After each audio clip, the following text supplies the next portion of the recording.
Hello. सभी को मेरी तरफ से प्यार भरा नमस्कार। आशा करता हूँ सब अच्छे होंगे, तैयारी अच्छे से चल रही होगी। मैं Rohit Kumar UC live channel से आपके लिए नई क्लास लेके आया हूँ। एक हमने नई सीरीज स्टार्ट की हुई है जिसमें हम जो PYQ है, प्रीवियस ईयर जो क्वेश्चन है पॉलिटी के रिगार्डिंग, चाहे वो किसी भी एग्ज़ाम में आए हुए को डिस्कस कर रहे हैं। तो उम्मीद करूँगा कि ये वाली जो वीडियो है ये आपको काफ़ी फ़ायदा पहुँचाए और आने वाले एग्ज़ामों में आपको अच्छा रिजल्ट दे। तो मैं आपसे यही कहूँगा कि आप हमारे साथ जुड़कर अपने आने वाले एग्ज़ामों की तैयारी को कंटिन्यू। तो आज का डिस्कशन स्टार्ट करते हैं। तो ये मेरा सेकंड पार्ट है। इससे पहले एक पार्ट पहले लेके आया हूँ, तो जिन्होंने वो नहीं देखा वो पहले पहले वो पार्ट भी जरूर देख लें। तो आज का डिस्कशन स्टार्ट करते हैं। सेक्शन में पेन सेलेक्ट कर लेता हूँ यहाँ से। देखिए, पहले क्वेश्चन में क्या कहा गया है कि निम्नलिखित में से कौन सा भारत के संविधान के मूलभूत विशेषता नहीं है। तो इसमें से मूलभूत विशेषता क्या नहीं है? तो ऑप्शन नंबर सी, जो उसमें जो कहा गया है कि जो हमारे पास संघीयवाद जो है, जो संघवाद है वो हमारे कॉन्स्टिट्यूशन में नहीं लिखा गया है। इसका जो सही आंसर है वह है ऑप्शन नंबर जो हमारे पास सी है।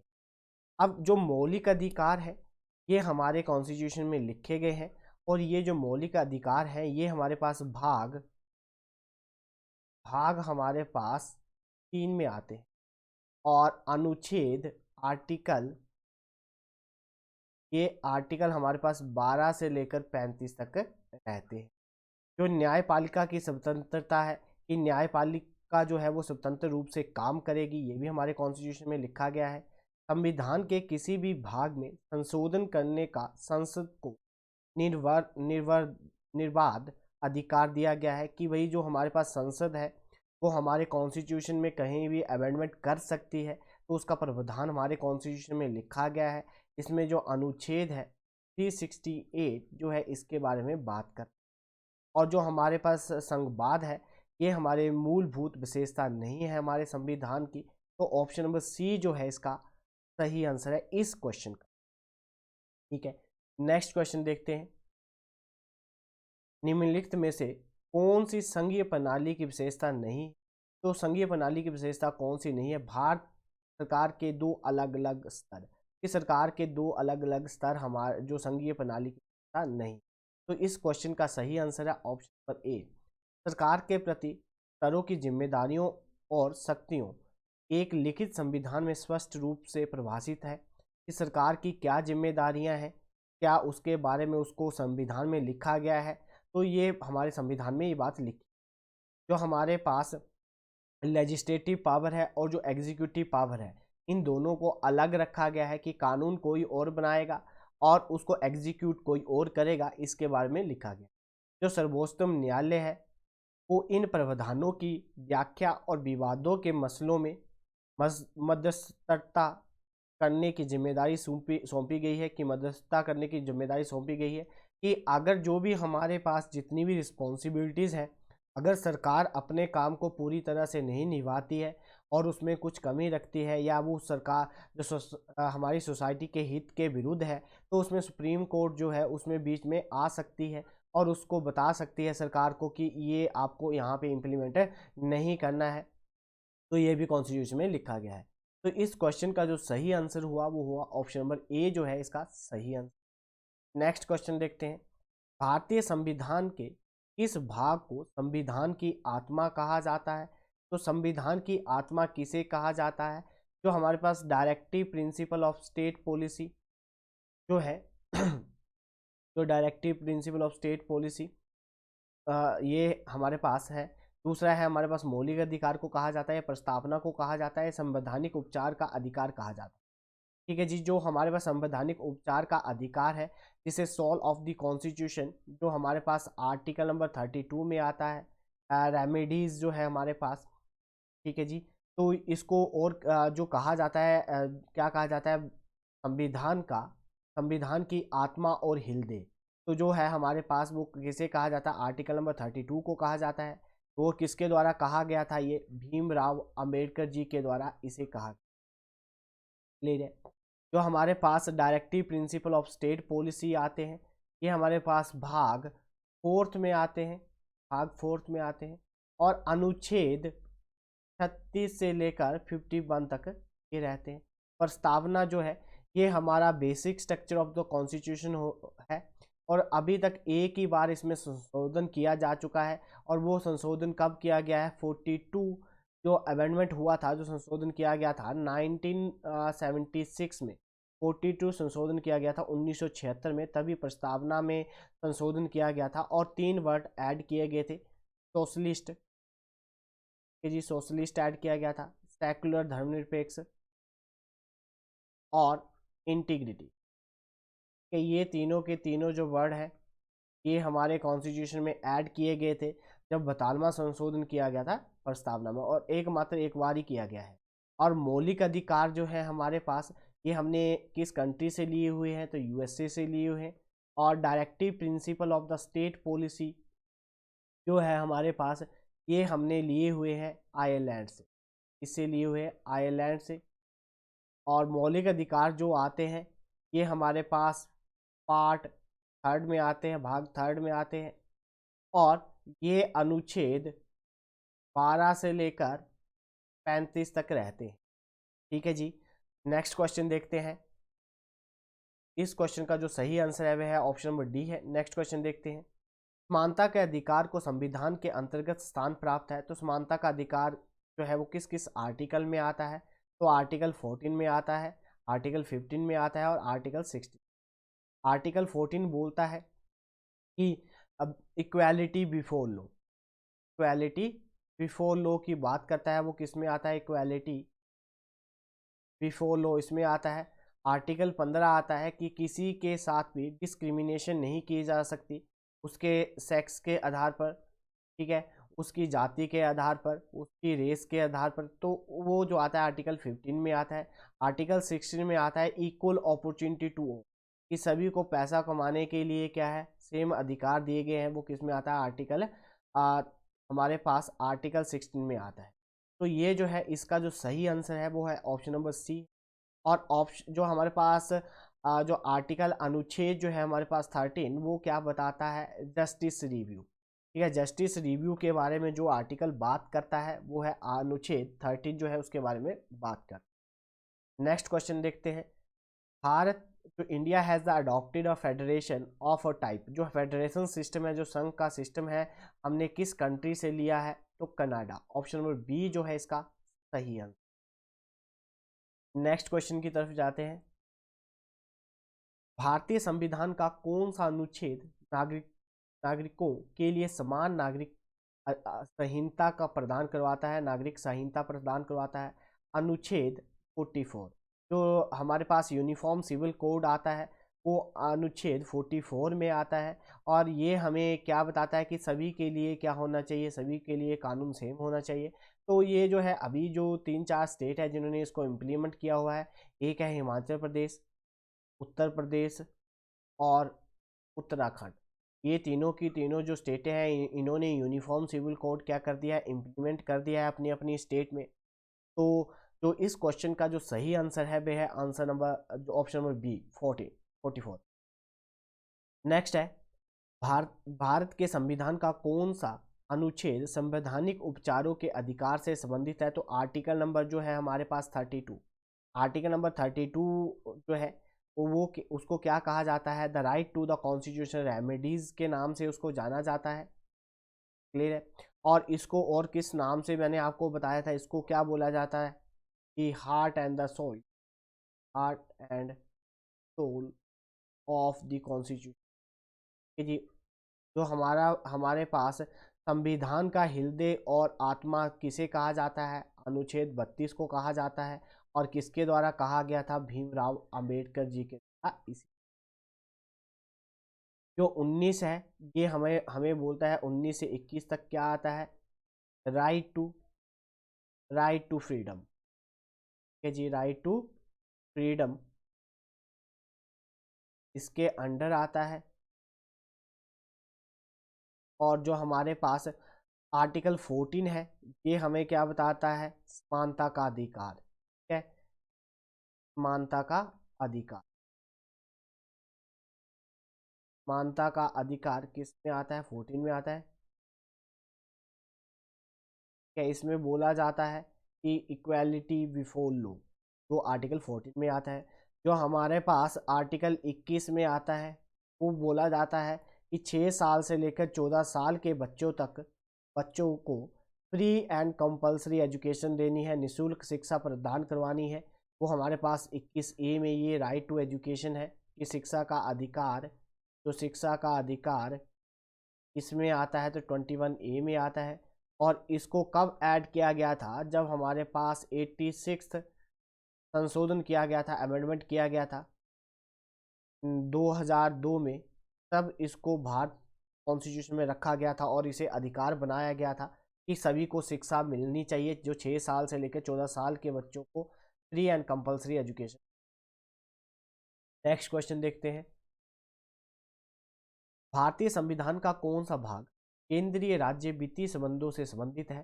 तो जो हमारे पास भाग 12 है, ठीक है, वो हमें क्या बताता है कि जो पैसे का लेन देन है सेंटर और स्टेट के बीच में, वो किस में आता है जी? भाग हमारे पास जो है, तो भाग हमारे पास 12 है, उसके बारे में कहा जाता है। नेक्स्ट क्वेश्चन देखते हैं। भारतीय संविधान का कौन सा अनुच्छेद वित्तीय प्रावधानों के लिए प्रदान करता है? वित्तीय प्रावधानों के लिए प्रदान करता है, तो ऑप्शन नंबर जो है हमारे पास 60, जो हमारे पास फाइनेंशियल इमरजेंसी लगाई जाती है वो अनुच्छेद 360 में आती है। जो हमारे पास राष्ट्रपति रूल लगता है वो अनुच्छेद, राष्ट्रपति जो रूल लगता है, जो राष्ट्रपति प्रेसिडेंट रूल लगाया जाता है, तो राष्ट्रपति जो हमारे पास रूल आता है वो अनुच्छेद 356 में आता है।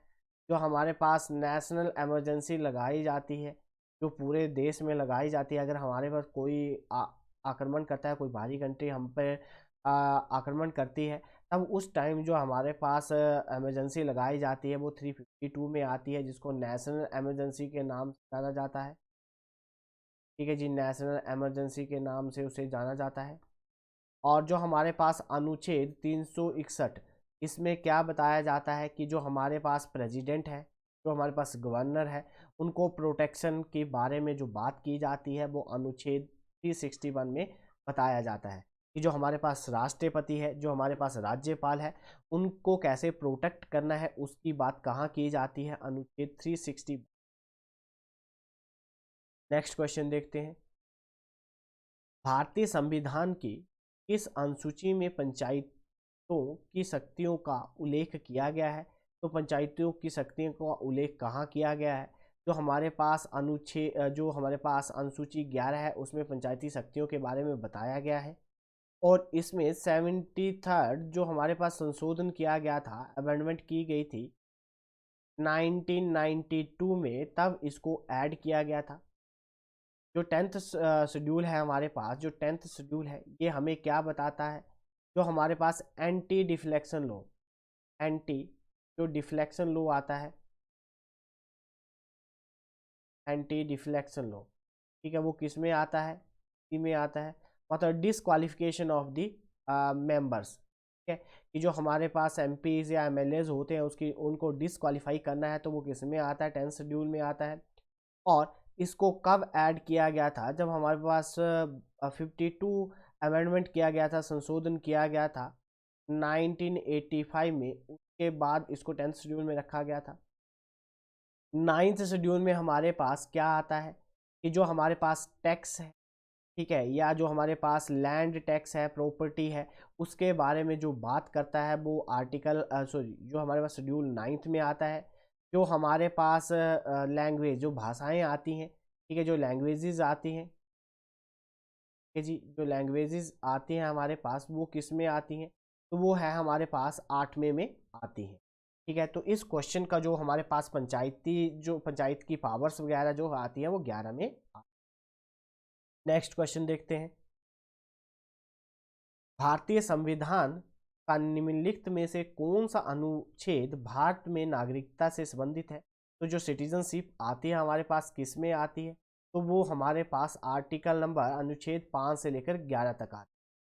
ठीक है जी, जो हमारे पास पहली बार जो नागरिकता के बारे में जो कानून लेके आए थे वो 1985 में लेके आए थे। जो भारत की नागरिकता है उसको अगर किसी ने लेना हो तो 5 तरीके हैं, अगर उसकी नागरिकता छीननी हो तो उसके 3 तरीके। ठीक है जी। तो भारत की नागरिकता, या तो वो भारत का नागरिक हो तो उसको नागरिकता मिल जाएगी, या उसके जो पिता या कोई पूर्वज है भारत में रहता है तो उसको नागरिकता मिल जाएगी, या उसको 10 साल हो गए हैं भारत में रहते हुए तो उसको नागरिकता मिल जाएगी, या सरकार किसी को नागरिकता देना चाहती है तो उसको नागरिकता मिल जाएगी। क्लियर है जी। और नेक्स्ट है हमारे पास जो उसकी नागरिकता कैसे ली जा सकती है, अगर अगर अगर वो किसी और कंट्री की नागरिकता ले लेता है तो उसकी नागरिकता कैंसिल हो जाएगी। दूसरी बात कि अगर वो भारत की नागरिकता छोड़ना चाहता है तो उसकी जो नागरिकता वो कैंसिल हो जाएगी। या वो किसी भी, अगर हमें लगता है कि वो हमारे देश को हानि पहुंचाने वाला कोई हानि पहुंचा रहा है तो उसकी नागरिकता क्या कर सकती की जा सकती है, कैंसिल की जा सकती है पार्लियामेंट के द्वारा। तो इसका जो है, इस क्वेश्चन का जो सही आंसर है वह है ऑप्शन नंबर सी जो है इसका सही। जो भारत और जो यूनियन एंड जो उसकी सीमाओं के बारे में जो बात करता है वो हमारे पास अनुच्छेद 1 से लेकर 4 तक रहता है। नेक्स्ट क्वेश्चन देखते हैं। किस अनुच्छेद के तहत संसद राज्य को वित्तीय सहायता प्रदान करती है?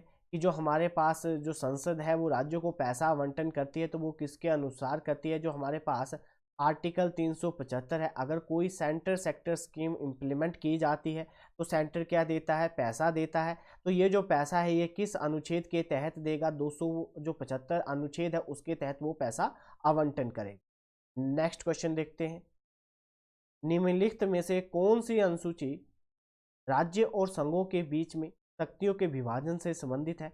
कि जो हमारे पास 7th शेड्यूल है वो क्या बताता है? वो शक्तियों के बारे में बताता है। जो हमारे पास शेड्यूल 7 है उसमें क्या आता है? उसमें हमारे पास लिस्ट आती है, कनकरेंट लिस्ट। मतलब कनकरेंट लिस्ट वो लिस्ट होती है जिसमें स्टेट भी रूल बना सकता है और सेंटर भी रूल बना सकता है। दूसरी आती है स्टेट लिस्ट, मतलब इस पे ऐसे एलिमेंट जिस पे स्टेट ही कानून बना सकती है। और लास्ट आता है हमारे पास सेंट्रल, ठीक है, जिस पे सेंटर कानून बना सकता है। अब स्टेट लिस्ट में क्या आता है? जो हेल्थ आती है वो स्टेट लिस्ट में आती है। सेंट्रल लिस्ट में बैंकिंग सेक्टर हो गया, डिफेंस हो गया, रेलवे हो गया, वो उसके अंडर आता है। कंकरेंट लिस्ट में हमारे पास एजुकेशन आती है जिसपे दोनों रूल बना सकते हैं, वो उसमें आता है। क्लियर है जी। और जो हमारे पास 9th शेड्यूल आता है उसमें मैंने आपको बता दिया कि जो भी हमारे पास 9th शेड्यूल में जो भी टैक्स होते हैं लैंड प्रॉपर्टी के रिलेटेड, उसमें जो रूल्स वगैरह जो एक्ट वगैरह लिखे गए हैं वो इसमें लिखे गए हैं। जो हमारे पास 6th शेड्यूल है तो 6th शेड्यूल में हमारे पास क्या बताया गया है? 6th शेड्यूल में स्पेशल प्रोविज़न दिया गया है। किसको दिया गया है स्पेशल प्रोविज़न? जो हमारे पास नॉर्थ ईस्ट की स्टेटें हैं कौन कौन सी? असम, मिजोरम, मणिपुर, त्रिपुरा और अरुणाचल प्रदेश। ठीक है जी। इन सभी स्टेटों को क्या दिया गया? नॉर्थ ईस्ट की स्टेटें, इनको स्पेशल प्रोविज़न दिया गया है। जो हमारे पास ट्राइबल एरियाज़, स्पेशल प्रोविज़न दिया गया है जहाँ पे प्रेसिडेंट के द्वारा रूल किया जाता है ट्राइबल्स एरिया में। तो ये वाली स्टेटें हैं जो 6th शेड्यूल में आती हैं। 4th शेड्यूल में हमारे पास जो राज्यसभा में जो सीटें आवंटन की जाती हैं स्टेट और यूटी की, तो उसके बारे में कहाँ लिखा गया है? तो 4th शेड्यूल में लिखा गया है। ये हमारे पास 4th में आता है। ठीक है। इस क्वेश्चन का जो सही आंसर है वह है option number C. Option number C जो है इसका राइट आंसर है। नेक्स्ट क्वेश्चन देखते हैं। इस अनुच्छेद के तहत भारत के राष्ट्रपति पे महाभियोग की प्रक्रिया द्वारा हटाया जा सकता है। तो महाभियोग की जो प्रक्रिया है वो किस आर्टिकल के अनुसार चलाई जाती है? आर्टिकल 61 के तहत राष्ट्रपति पे क्या चलाया जाता है? महाभियोग चलाया जाता है। और इसको किसी भी सदन में चलाया जा सकता है और 1/4 मेजोरिटी के साथ, मतलब 25% मेजोरिटी के साथ ये पास होना चाहिए। और प्रेसिडेंट को 14 दिन पहले ही उसको इंटीमेट करना पड़ता है, बताना पड़ता है। 14 दिन पहले ही प्रेसिडेंट को बताया जाता है कि हम आपके ऊपर प्रोसेस चला रहे हैं, महाभियोग की प्रोसेस चला रहे हैं, उसको 14 दिन पहले ही बताना पड़ता है। और जो हमारे पास एंटोनी जनरल ऑफ इंडिया आता है वो किस में आता है? वो आर्टिकल नंबर 76 में आता है, एंटोनी जनरल। ठीक है जी। एंटोनी जनरल ऑफ इंडिया जो आता है वो इस आर्टिकल के तहत आता है जिस ठीक है जी। नेक्स्ट क्वेश्चन देखते हैं। इस संवैधानिक प्रावधान के तहत भारत का सर्वोच्च न्यायालय भारत के राष्ट्रपति को सलाह दे सकता है। अगर भारत के राष्ट्रपति को सर्वोच्च न्यायालय के द्वारा सलाह दी जाती है तो वो किस अनुच्छेद में आती है? अनुच्छेद 143 143 के तहत जो राष्ट्रपति को सलाह दी जा सकती है, किसके द्वारा? जो हमारे पास सर्वोच्च न्यायालय है उसके द्वारा। नेक्स्ट क्वेश्चन देखते हैं। इस अनुच्छेद के तहत भारत की संसद राष्ट्रीय हितों में राज्य सूची में किसी भी विषय पे कानून बना सकती है। अगर सरकार चाहे, सेंटर की सरकार चाहे, तो वो स्टेट के किसी भी कानून, किसी भी विषय पे कानून बना सकती है। तो वो जो हमारा संविधान है, वो कौन सा अनुच्छेद उसको ये वाली शक्ति प्रदान करवाता है? तो अनुच्छेद 249 जो है वो उसको ये वाली शक्ति प्रदान करवाता है। ऑप्शन नंबर डी जो है इसका सही आंसर है। नेक्स्ट क्वेश्चन, भारत की संसद किस अनुच्छेद के तहत प्रशासनिक न्याय अधिकारीकरण का गठन कर सकती है? तो जो हमारे पास ट्रिब्यूनल, एडमिनिस्ट्रेटिव ट्रिब्यूनल है, वो अनुच्छेद 343 ए के तहत आता है। ऑप्शन नंबर ए जो है इसका सही आंसर है। उम्मीद करता हूं कि आप वीडियो को शेयर, लाइक और कमेंट जरूर करेंगे। नेक्स्ट क्वेश्चन देखते हैं। निम्नलिखित में से कौन सा लेख भारत के राष्ट्रपति के खिलाफ महाभियोग के संबंध में है? तो वो महाभियोग की जो प्रोसेस चलाई जाती है वो आर्टिकल नंबर 61 के तहत चलाई जाती है। जो हमारा राष्ट्रपति के जो इलेक्शन जो राष्ट्रपति की जो राष्ट्रपति के बारे में जो बताता है, जो इलेक्शन के बारे में बताया जाता है, उसकी क्वालिफिकेशन के बारे में जो बताया जाता है, वो आर्टिकल 58 आता है। जो हमारे पास 59 होता है, ये जो है हमारे पास जो प्रेसिडेंट के इलेक्शन के बारे में जो बात करता है वो इसमें आता है। ठीक है जी। नेक्स्ट है हमारे पास, नेक्स्ट क्वेश्चन देखते हैं। भारतीय संविधान का कौन सा अनुच्छेद अल्पसंख्यकों के हितों की संरक्षण करता है? ठीक है, उनको संरक्षण पहुंचाता है। तो वो कौन सा है? Article number 30। आर्टिकल नंबर जो 30 है वो जो हमारे पास प्रोटेक्ट करता है मिनोरिटीज़ के इंटरेस्ट को। जो हमारा कॉन्स्टिट्यूशन, जो हमारा संविधान है, उनको ये वाला प्रोविजन प्रदान करवाता है। नेक्स्ट क्वेश्चन देखते हैं। भारतीय संविधान की कौन सी अनुसूची पंचायती राज से संबंधित है? जो पंचायती राज से जो संबंधित है वो है हमारे पास शेड्यूल 11 जो है, जो उस से संबंधित है। 10th शेड्यूल में मैंने आपको बता दिया क्या आता है। 10th शेड्यूल में हमारे पास एंटी डिफ्लेक्शन लॉ आता है, जिसको 52 जो संशोधन किया गया था उसमें ऐड किया गया था। और ये कब किया गया था? 1985 में। जो हमारे पास पंचायती राज है 11वीं सूची में आता है। इसको 73 जो अमेंडमेंट किया गया था, जी 73 अमेंडमेंट किया गया था। कब किया गया था? 1992 में ऐड किया गया था। 8वीं सूची में हमारे पास क्या आता है? लैंग्वेज आती है। और दूसरी जो हमारे पास सूची है उसमें क्या आता है? दूसरी सूची में क्या आता है? जो राज्यपाल, जो राष्ट्रपति, जो सुप्रीम कोर्ट के जजेस, जो supreme court chief justice of India है, उनकी जो सैलरीज है, उनका जो वेतन है वो किसके में आता है? जो हमारे पास शेड्यूल 2 है उसमें उसके बारे में बताया जाता है। नेक्स्ट क्वेश्चन देखते हैं। भारतीय संविधान के निम्नलिखित में से कौन सी अनुसूची राज्य भाषा से में राज्यसभा में सीटों के आवंटन से संबंधित है? तो सीटें किसके आवंटन के संबंधित है? तो वो है हमारे पास 4th शेड्यूल। 4th शेड्यूल के तहत हम क्या करते हैं? सीटों की अलॉटमेंट करते हैं कि सीटें कैसे अलॉट की जाएंगी। तो वो किस में आती है? 4th शेड्यूल में उसके बारे में बताया जाता है कि किस स्टेट को कितनी सीटें दी जाएगी। तो वो 4th शेड्यूल में आती हैं। जो स्पेशल प्रोविज़न दिया जाता है, जो स्पेशल जो प्रोविज़न है हमारे पास कुछ स्टेटों को दिया गया है, नॉर्थ ईस्ट स्टेटों को दिया गया है। तो वो मैंने अभी आपको पीछे बताया है। तो मुझे बताइए वो किस में आता है। नेक्स्ट क्वेश्चन देखते हैं। राज्य में विधानसभाओं के गठन का प्रावधान भारतीय संविधान के किस अनुच्छेद में निहित है? तो जो हमारे पास अगर स्टेट में क्या होनी चाहिए? लेजिस्लेटिव असेंबलीज होनी चाहिए। तो वो किस अनुच्छेद में आती है? तो अनुच्छेद 168 के तहत वो उसके बारे में बताया गया है। ऑप्शन नंबर ए जो है इसका सही आंसर है। नेक्स्ट क्वेश्चन देखते हैं। भारतीय संविधान के किस भाग में राज्य के कर्तव्य के रूप में पंचायतों के गठन के विचार का उल्लेख किया गया है? तो वो किस में उल्लेख किया गया है? तो ऑप्शन नंबर जो हमारे पास डी, चैप्टर 4 में इसके बारे में बताया गया है। नेक्स्ट क्वेश्चन देखते हैं। संविधान का कौन सा अनुच्छेद केंद्र और नए राज्य बनाने की अनुमति देता है? अगर किसी भी कोई भी नई स्टेट बनानी हो या उसकी सीमा निर्धारित करनी हो तो वह अनुच्छेद आर्टिकल 3 में उसके बारे में लिखा गया है। ऑप्शन नंबर ए जो है इसका सही आंसर है। नेक्स्ट क्वेश्चन देखते हैं। छठी जो सूची का प्रावधान निम्नलिखित में से में से किस राज्य में लागू नहीं होता है? तो किस राज्य में लागू नहीं होता है? तो मेघालय। जो मेघालय है, सॉरी, जो हमारे पास गोवा है उसके बारे में नहीं लिखा गया है, तो इसमें हमारे पास जो स्टेट है वो मेघालय है, त्रिपुरा है, असम है, मिजोरम है, कौन है जी, असम है, मिजोरम है, और कौन सी है, अरुणाचल प्रदेश है। ठीक है जी, अरुणाचल प्रदेश जो है, जिसके बारे में ये जो है स्पेशल जो प्रोविज़न दिया गया है वो 6 शेड्यूल में लिखा गया है, तो वो उसमें ये हमारे पास 5 जो है स्टेटें जो है उनके बारे में लिखा गया है। नेक्स्ट क्वेश्चन देखते हैं। संविधान की 11वीं अनुसूची में कितने विषयों को पंचायतों के अधिकार क्षेत्र में रखा गया है? अधिकार क्षेत्र में कितने विषयों को रखा गया है? तो 29 विषय। ऑप्शन नंबर सी जो है इसका सही आंसर है। नेक्स्ट क्वेश्चन देखते हैं। भारतीय संविधान का कौन सा अनुच्छेद संशोधन प्रक्रिया में से संबंधित है? तो संशोधन प्रक्रिया से अगर संशोधन करना हो तो अनुच्छेद 368 जो है वो इसका प्रावधान देता है। जो हमारे पास अनुच्छेद 52 है, 352 है, नेशनल इमरजेंसी के बारे में बताता है। ठीक है जी। जो हमारे पास प्रेसिडेंट रूल, राष्ट्रपति शासन लगता है वो किसके तहत लगता है?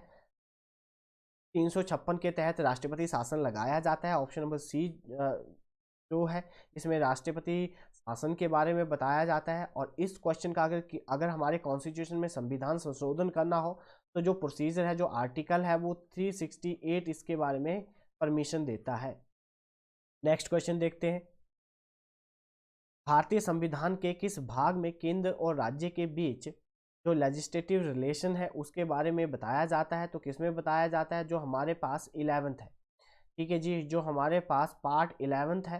ठीक है, यहाँ पे होगा हमारे पास, ये रोमन में लिखा गया है तो क्या आएगा, 11th पार्ट में जो राज्य और जो केंद्र है उसके बीच में शक्तियों के बारे में बताया गया है। तो संबंध जो विधेयी जो है उसके संबंधों के बारे में बताया गया है, तो वो किस में बताया गया है, 11th में। नेक्स्ट क्वेश्चन देखते हैं। भारतीय संविधान विभाजित है तो कितने में विभाजित है? 22 जो अध्याय है, ये जो 22 चैप्टर है उसमें विभाजित किया गया है भारत के संविधान को। नेक्स्ट क्वेश्चन देखते हैं। कौन सा अनुच्छेद प्रदान करता है कि मौलिक अधिकारों के उल्लंघन में पारित कोई भी कानून इस तरह के उल्लंघन की सीमा तक शून्य है? तो भाई कौन सा बताता है? वे बताता है अनुच्छेद जो है हमारे पास 13, जस्टिस रिव्यू जो है वो उसके बारे में बताता है।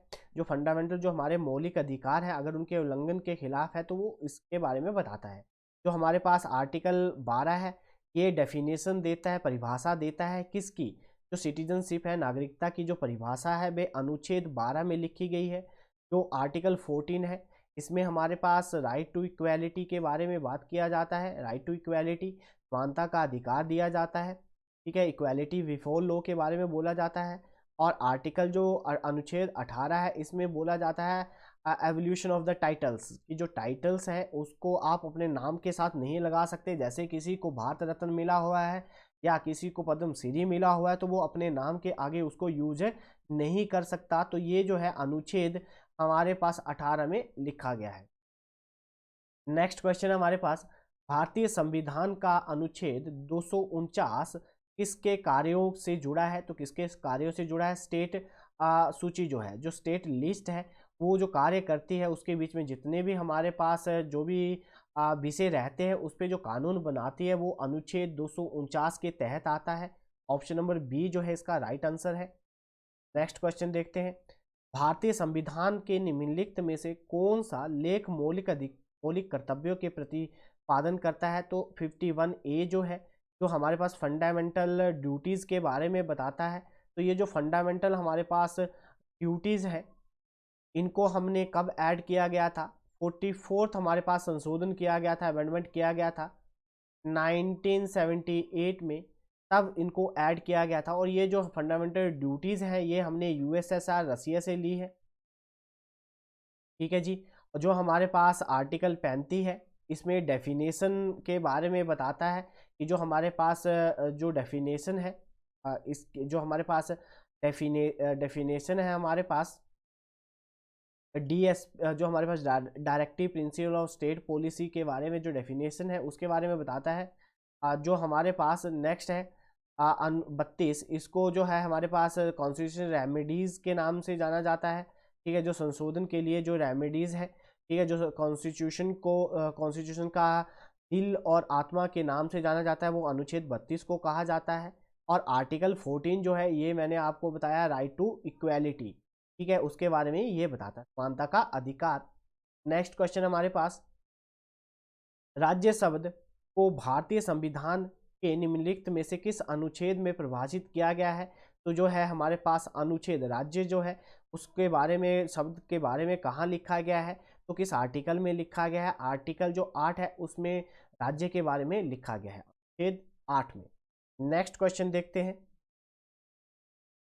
नेक्स्ट क्वेश्चन में, भारतीय संविधान के किस अनुच्छेद के तहत एक उच्चतम न्यायालय मौलिक अधिकारों की रक्षा के लिए रिट जारी कर सकता है? तो अनुच्छेद 226। अगर हाई कोर्ट रिट जारी करेगा तो वो 226 करेगा।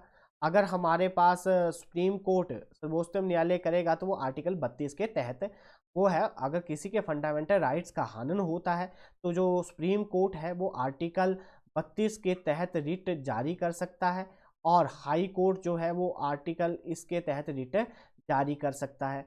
जो आर्टिकल 15 है, इसमें हमारे पास क्या कहा गया है कि किसी के साथ भी उसके जाति के आधार पर, उसके लिंग के आधार पर, ठीक है, उसके आधार पर उसके साथ भेदभाव नहीं किया जा सकता, ये 15 में कहा गया है, ऑप्शन नंबर 15 में। नेक्स्ट क्वेश्चन देखते हैं। भारतीय संविधान के निम्नलिखित में से कौन सा लेख राज्यपाल को राज्य विधानमंडल के अवकाश के दौरान अध्यादेश जारी करने का अधिकार देता है? अगर हमारी जो लेजिस्लेटिव असेंबली है वो डिसॉल्व हो जाती है तो उस टाइम जो अध्यादेश जो जारी करता है वो गवर्नर करता है, तो वो जो शक्ति है गवर्नर को, वो कौन सा अनुच्छेद देता है? अनुच्छेद 213 जो है वो उसके बारे में बताता है। अगर हमारी लेजिस्लेटिव काउंसिल जो है, लेजिस्लेटिव असेंबली जो है वो भंग हो गई है तो उस टाइम जो है वो गवर्नर क्या कर सकता है? रूल पास कर सकता है। तो वो जो शक्ति है उसको अनुच्छेद 213 के तहत मिलती है। नेक्स्ट क्वेश्चन देखते हैं। भारतीय संविधान के निम्नलिखित में से किस अनुच्छेद में सर्वोच्चतम न्यायालय के मूल मूल क्षेत्र अधिकारों का उल्लेख है? तो जो हमारे पास उसके जो रूल्स हैं, जो हमारे पास सुप्रीम कोर्ट है उसके बारे में, उसकी जो मूल क्षेत्र अधिकार है उसके बारे में बात करता है, वो अनुच्छेद जो है हमारे पास 131 उसके बारे में हमें बताता है। अनुच्छेद 31 के तहत जो है वो सुप्रीम कोर्ट की जो मूल क्षेत्र है उसके अधिकार में बताया जाता है। नेक्स्ट क्वेश्चन देखते हैं। यहाँ पे जो हमारे पास आर्टिकल 143 है, इसमें जो है सुप्रीम कोर्ट जो है वो प्रेसिडेंट को सलाह दे सकता है। और 148 जो है, इसमें क्या आता है? कैग आता है, जो कंट्रोलर ऑडिट ऑफ जनरल आता है, वो किसके अनुच्छेद के अंडर आता है? तो अनुच्छेद 148 के अंडर आता है। नेक्स्ट क्वेश्चन देखते हैं। भारतीय संविधान का कौन सा अनुच्छेद संसद को राज्य सूची के किसी भी विषय में कानून बनाने की शक्ति प्रदान करता है? तो मैंने आपको बताया अभी, तो ये है 249। देखिए कितनी बार ये क्वेश्चन 2 बार रिपीट हो गया है, इसलिए 2 बार आया हुआ है, ठीक है जी। तो अनुच्छेद 249 जो है वो सेंटर को क्या प्रदान करता है? शक्ति प्रदान करता है कि वे स्टेट लिस्ट के किसी भी विषय में कानून बना सकती है। और जो हमारे पास 226 है, इसमें हाई कोर्ट क्या कर सकता है? रिट जारी कर सकता है। रिट जारी करने का प्रावधान किस में आता है? 226 में आता है। नेक्स्ट क्वेश्चन देखते हैं। भारतीय संविधान के निम्नलिखित में से कौन सा लेख राष्ट्रपति को भारत के नियंत्रक और महालेख परीक्षक जो नियुक्त करने का अधिकार देता है? तो अधिकार किसके तहत आता है? अभी मैंने बताया, कैग किसके अंडर आता है? 148 के अंडर आता है, ठीक है जी। जो हमारे पास उसकी शक्तियों के बारे में लिखा गया वो 49 में लिखा गया है, ठीक है। और उसके जो स्टेट और उसके जो हमारे पास उसके कर्तव्यों को लिखा गया है वो 151 के तहत लिखा गया है। नेक्स्ट क्वेश्चन देखते हैं। भारतीय संविधान के अनुच्छेद 30 संबंध रखता है, तो वो किससे संबंध रखता है? शैक्षणिक संस्थान स्थापित करने और प्रतिबंधित करने के लिए अल्पसंख्यकों का अधिकार। ऑप्शन नंबर सी जो है इसका सही आंसर है, ठीक है जी। ऑप्शन नंबर सी क्या है? That is the right answer, जो आर्टिकल नंबर 30 में आता है। नेक्स्ट क्वेश्चन देखते हैं। भारतीय संविधान का कौन सा अनुच्छेद देवनागरी हिंदी को भारत की आधिकारिक भाषा घोषित करता है? तो आर्टिकल नंबर 343 जो है वो इसके बारे में बताता है, ठीक है जी। और जो हमारे पास जो ऑफिशियल लैंग्वेज होगी इंडिया की वो हिंदी होगी, वो अनुच्छेद 343 में आता है। जो supreme court supreme court high court में जो भाषा यूज़ की जाएगी, जो लैंग्वेज यूज़ की जाएगी, वो आर्टिकल नंबर 348 के तहत आता है। ठीक है जी। तो ये जो मैं आपके लिए क्लास लेके आया हूँ ये बहुत ही महत्वपूर्ण है। आप वीडियो को लाइक, शेयर और चैनल को सब्सक्राइब जरूर करें ताकि आपके आने वाले एग्जामों के लिए आपको इस वीडियो का फायदा मिले। नेक्स्ट क्वेश्चन देखते हैं। जो हमारे पास धन विधायक जो परिभाषा है वो किस में है? तो अनुच्छेद जो है हमारे पास 110 जो है, जो अनुच्छेद 110 है उसमें क्या कहा जाता है, मनी बिल के बारे में बात की जाती है। और मनी बिल को पास करना हो तो अगर इसको पास करना हो तो ये जो मनी बिल है ये कहाँ पे पास होता है? लोकसभा में। ठीक है, लोकसभा में ही ये पास होता है। पेपर में क्वेश्चन आता है कि मनी बिल को पास होने के लिए दोनों सभाओं की जरूरत होती है, नहीं जी, इसको लोकसभा में ही पास किया जाता है। ठीक है जी। और जो हमारे पास एनुअल स्टेटमेंट है, जो हमारे पास बजट आता है, ठीक है, जिसको हम वार्षिक, जो हमारे पास एक वार्षिक जो स्टेटमेंट आती है वो किस में आती है? अनुच्छेद 112 में आती है, जिसको हम बजट बजट कहते हैं। ठीक है जी। बजट जो है वो कोई भी जो शब्द है वो हमारे कॉन्स्टिट्यूशन में नहीं लिखा गया है। क्या लिखा गया है जी? एनुअल स्टेटमेंट लिखी गई है। एनुअल स्टेटमेंट के बारे में लिखा गया है अनुच्छेद इसमें 112 के तहत लिखा गया है हमारे पास। ठीक है। ऑप्शन नंबर जो इसका इस क्वेश्चन का जो हमारे पास मनी बिल आता है वो किस में आता है? 110 में आता है। और ये कौन डिसाइड करता है कि ये मनी बिल है या ऑर्डिनरी बिल है? जो लोकसभा स्पीकर होता है, जो लोकसभा का अध्यक्ष होता है, लोकसभा का जो अध्यक्ष होगा वो ही डिसाइड करता है कि कौन सा बिल मनी बिल होगा और कौन सा बिल जो है वो मनी बिल नहीं होगा। ठीक है जी। नेक्स्ट क्वेश्चन देखते हैं। संविधान के किस अनुच्छेद के में निर्धारित किया गया है कि राज्य ग्राम पंचायतों को संगठित करने के लिए कदम उठाएगा? तो ये आर्टिकल 40 जो है, जो आर्टिकल 40 है उसमें ग्राम पंचायतों के बारे में लिखा गया है। ठीक है जी। ऑप्शन नंबर जो हमारे पास डी है, that is the right answer. जो हमारे पास 24 है इसमें कहा गया है कि जो भी बच्चे जो कंपनी में, जो कंपनी या कारखानों में जो काम करते हैं उन पे कानूनी प्रतिबंध है। 6 साल से जो छोटे 14 साल से 14 साल से जो छोटे बच्चे हैं जो कंपनी में काम करते हैं या कारखानों या किसी भी दुकान में काम करते हैं वो कानूनी अपराध है। तो उसके बारे में आर्टिकल 24 बताता है। जो डीएसपी के directive principle of state policy की जो डेफिनेशन लिखी गई है, जो राज्य के नीति निर्देशक है उसको, उसके जो परिभाषा है वो अनुच्छेद 336 के तहत लिखी गई है। इस क्वेश्चन का जो सही आंसर है वह है option number D. Next question. भारतीय संविधान के किस अनुच्छेद के तहत भारत के राष्ट्रपति को किसी भी विधेयक पर अपनी संपत्ति को वापस लेने की शक्ति प्रदान करता है? कि जो हमारे पास प्रेसिडेंट है उसको ये पावर देता है कि वो किसी भी बिल के तहत क्या कर सकता है? संपत्ति को वापस ले सकता है। वो अनुच्छेद 111 जो है वो उसके बारे में बताता है। जो हमारे पास joint sitting of two houses की दोनों सदनों को इकट्ठा बुलाया जाता है।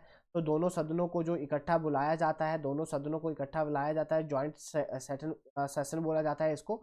तो ये किसके द्वारा बुलाया जाता है? तो राष्ट्रपति जी के द्वारा इसको बुलाया जाता है। राष्ट्रपति जी के द्वारा इसको बुलाया जाता है, ज्वाइंट सीटिंग की करवाई जाती है, ज्वाइंट सीटिंग। ठीक है। और इसकी जो अध्यक्षता करता है, इसको जो स्टार्ट करता है वो लोकसभा का जो अध्यक्ष होता है उसके द्वारा इसको शुरू किया जाता है। तो इस क्वेश्चन का जो वैसे सही आंसर है वो है आर्टिकल अनुच्छेद 111। मैंने आपको ये भी बता दिया कि जो हमारे पास 100 जो आर्टिकल 108 है वो क्या है? ज्वाइंट सीटिंग जो रहती है उसके बारे में बात करता है। वेरी वेरी इंपॉर्टेंट है, कितनी बार ये पेपर में आ चुका है। नेक्स्ट क्वेश्चन देखते हैं। भारतीय संविधान के किस अनुच्छेद के अंतर्गत अंतर्राज्यीय नदी घाटियों के जल के पेक्षण विवादों का न्याय निर्णय किया जाता है? तो जो अगर डिस्प्यूट है किसी भी स्टेट के बीच में पानी के रिलेटेड इंटरस्टेट, तो उसको उसके अनुसार कौन सा आर्टिकल उसके साथ डील करता है? तो आर्टिकल नंबर 260 जो है वो उसके तहत उसके साथ डील करता है। ऑप्शन नंबर ए जो है इसका राइट आंसर है। नेक्स्ट क्वेश्चन देखते हैं। भारत संविधान के किस भाग में पंचायतों की त्रिस्तरीय प्रणाली की परिकल्पना की गई है, तो जो प्रणाली की परिकल्पना मतलब 3 टायर जो सिस्टम है पंचायत का, वो किस में कहा गया है? तो जो पार्ट हमारे पास जो भाग 4 है उसमें उसकी बात की गई है। क्लियर है जी। नेक्स्ट क्वेश्चन देखते हैं।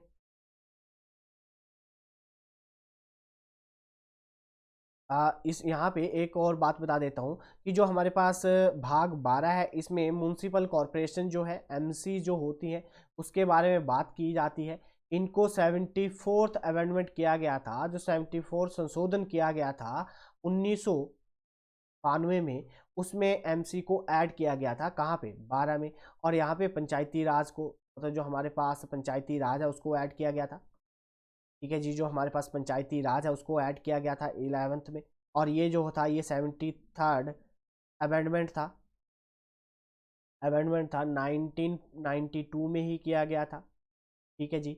और जो हमारे पास 10th शेड्यूल है, 10वां जो हमारा भाग है, इसमें एंटी डिफ्लेक्शन लॉ आता है। मैंने आपको पहले भी बताया है कि किसी भी विधायक या किसी भी एमपी को उसको वहाँ से जो हमारे पास लोकसभा या राज्यसभा, लोकसभा या राज्यसभा या विधानसभा से उसको निलंबित करना हो, या उसने कोई पार्टी चेंज कर ली हो, एंटी डिफ्लेक्शन लॉ, तो उसको वहाँ से निकाल दिया जाता है। तो वो एंटी डिफ्लेक्शन लॉ इसमें आता है, जिसको ऐड कब किया गया था जी? 52 जो हमारे पास संशोधन किया गया था 1985 में किया गया था, उसके तहत एंटी डिफ्लेक्शन लॉ आता है। ठीक है, जिसको 10th शेड्यूल में रखा गया है। नेक्स्ट क्वेश्चन देखते हैं। नेक्स्ट है हमारे पास, भारतीय संविधान का निम्नलिखित में से कौन सा अनुच्छेद जो कौन सा अनुच्छेद अखिल भारतीय सेवा के लिए प्रावधान करता है? तो जो हमारे पास ऑल इंडिया सर्विसेज जो आती हैं वो किस आर्टिकल के तहत आती हैं? तो आर्टिकल जो हमारे पास 312 है, उसके तहत हमारे पास जो अखिल भारतीय सेवाएं हैं उसके तहत ये आती हैं। नेक्स्ट क्वेश्चन देखते हैं। भारत भारतीय संविधान का कौन सा अनुच्छेद राष्ट्रपति को सर्वोच्च न्यायालय से परामर्श करने का अधिकार देता है? तो 143 जो है वो उसको ये अधिकार प्रदान करवाता है कि जो राष्ट्रपति है वो सुप्रीम कोर्ट से किसी भी मुद्दे पर सलाह ले सकता है। तो 143 में ये आता है। नेक्स्ट क्वेश्चन देखते हैं। संविधान के निम्नलिखित में से कौन सा अनुच्छेद राष्ट्रपति में संघ की कार्यकारी शक्तियों को निहित करता है? तो ये जो हमारे पास एग्जीक्यूटिव पावर आती है प्रेसिडेंट के पास, तो ये किस आर्टिकल के थ्रू आती है? कौन सा इनको ये आर्टिकल ये शक्तियाँ प्रदान करवाता है? तो आर्टिकल नंबर जो है हमारे पास 53, जो हमारे पास प्रेसिडेंट आता है वो 52 में आता है, उसकी शक्तियाँ इसमें आती हैं। जो इलेक्शन वगैरह होते हैं वो इसमें आते हैं, 54 में आते हैं। नेक्स्ट क्वेश्चन देखते हैं। भारतीय संविधान के अनुच्छेद के तहत चुनाव आयोग का प्रावधान है। तो चुनाव आयोग किस आर्टिकल में आता है? तो चुनाव आयोग आता है 324। जो हमारे पास इलेक्शन कमीशन ऑफ इंडिया है वो भारत के किस अनुच्छेद में, किस आर्टिकल में लिखा गया है? सॉरी, 324 अनुच्छेद में उसके बारे में लिखा गया है। ठीक है, नेक्स्ट क्वेश्चन देखते हैं। राज्यों में विधान परिषद के निर्माण की प्रक्रिया का वर्णन संविधान के किस अनुच्छेद में किया गया है? कि जो हमारे पास लेजिस्लेटिव काउंसिल होती हैं स्टेट में, तो वो किस आर्टिकल के तहत आती हैं? वो आर्टिकल हमारे पास ऑप्शन नंबर डी है जी, ऑप्शन नंबर डी जो है के तहत जो हमारे पास ये आती हैं। ऑप्शन नंबर डी जो आर्टिकल 169 है उसके तहत इसके बारे में बताया जाता है। ऑप्शन नंबर डी जो है इसका सही आंसर है। उम्मीद करता हूँ कि ये आप वीडियो को ढेर सारा प्यार देंगे, चैनल को सब्सक्राइब करेंगे और वीडियो को शेयर, लाइक और कमेंट। धन्यवाद।